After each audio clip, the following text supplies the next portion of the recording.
Now, Pittsburgh's best sports show is about to begin. Call us or tweet us.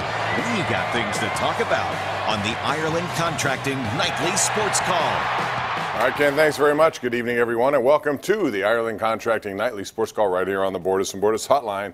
Number remains the same as always. Call it 412-575-2600. Also tweet us at KDPomp, at Gene Collier. Busy day. And what would a day be without Steeler news? And there's more of it today. Mike Munchak left, took a lateral position with the Denver Broncos to be their offensive line coach. And quickly, the Steelers, and I was a little surprised by this, Sean Surratt, who has been around the program for a while, since 2012, I believe, and worked closely with Mike Munchak, was immediately named offensive line coach. Gene Collier of the Post-Gazette, outstanding columnist, is here. I was a little surprised by that, Gene, only because I expected them to look around at other potential candidates, as they do with virtually every position out there, but they immediately went to Sean Surratt. Were you surprised? No, well, I guess a little bit, Bob, but Sean Surratt, as you said, has been here for a while. You know, I know he is well thought of within the organization. Outside the organization, just about no one knows him. But he was kind of an understudy to Mike Munchak, and so no, I'm not totally surprised. As for Mike Munchak, I mean, I'm glad he got a job where he wants to work. I guess his daughter's out there or whatever.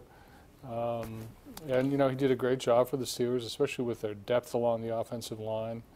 But I'm kind of astounded at the reaction to this, subtraction. I mean, there are plenty of good offensive line coaches, and the Steelers will, you know, I think they'll survive this. Yeah, I do too. I think, you know, Mike Munchak did a heck of a job, and because of that, he was talked about with a lot of praise, and rightfully so. But he wanted to be the head coach. That's what he really went out for, and didn't get that. So from that point, a little surprised he's going to work for the man who beat him out of that job. But I think it is real what he wants to do with his family, be around his daughter and granddaughter. As you get older, man, that's important. And the more you can do it, they also give him more money. If it's a money issue, though, I would be surprised if the Steelers didn't want to match the money, because there is no salary cap for coaches, and you can spend whatever you want on them. But we'll see how it goes with that. The other news of the day was that Jerry Rice went on a radio station in San Francisco, 95.7 The Game, and basically said he talked to Antonio Brown yesterday, and he's convinced he wants to be with the 49ers. Said, quote, really bad. He doesn't control his future. The Steelers, and only the Steelers, do. Gene, I ask the question every night, what is tampering? I don't even know what it is. I read the thing, and it said an employee of the team. Yeah, he's not an employee of the team. No, but employees would mean, you know, players, current players, who are then, you know, going out on social media, reaching out to Antonio Brown, say, come here, we want you here. Well, yeah, they are employees of the team. Yeah, we've talked about that, particularly in the NBA. But Jerry Rice, is he an employee of the 49ers?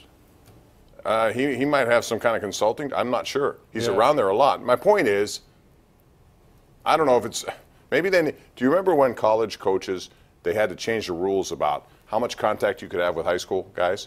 Sure. Before texting became popular. Yeah. Then they had to change the rule to keep up with texting and social media. Maybe they have to change the rules in the NFL now, just because this can get out of hand. I think this is an illustration of what a foregone conclusion it seems to be outside of Pittsburgh, that Antonio Brown is gone. That anyone can just venture an opinion on where, you know, he wants to be, or he thinks he wants to be.